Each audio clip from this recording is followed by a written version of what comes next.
No, no, that's wrong. Dixie Diamonds 437. Mets 1:02 a.m. Dixie 9:02 a.m. Rising from his seat at the round table, Richard Kelbaugh said to Pilotre de Rosier, "Well, I'm out of coffee and I should eat something before I head to work. 2 questions for you, Pilla. Would you like some breakfast, and where would you prefer to stay, at the safe house or here?"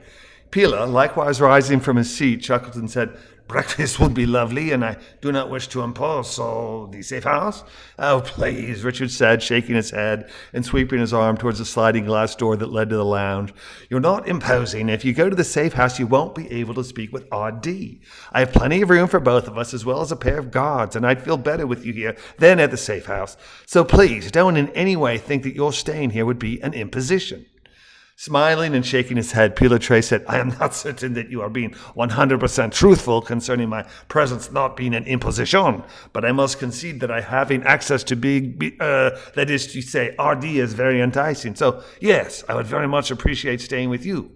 I do, however, have a related question. How will we 3 speak with one another if there are also guards here?" "Ah, not a problem. We'll tell the guards that we need privacy for confidential phone calls and then retreat to my room.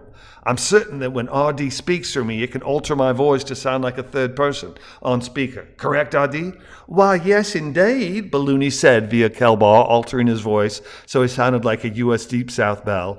"I'm certain we can change your voice so your own mother wouldn't recognize it, sugar." Pilotre, hearing Kelbaugh sound as though he was Vivian Lee from the 1939 Gone with the Wind movie, laughed aloud before replying, Yes, you're absolutely correct. You sound nothing like Richard Kelbaugh. Big B, is there a code word we should use when speaking your name covertly?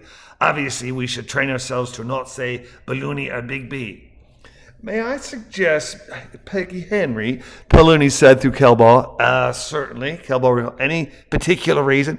"Oh my, it's all part and parcel with my Scarlet Lee," Big B said aloud in his deep South drawl. "All right then, Miss Lee," Kelbaugh said drolly.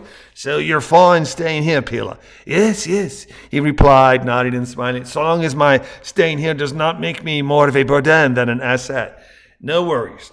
As I've said, I've got room, and the 3 of us being able to palaver is paramount. I phoned the safe house last night and told them you were with me, and that depending on your preference, you might opt to stay here. I'll arrange for the guards to head this way, and once they're here and settled, I'll head to the office.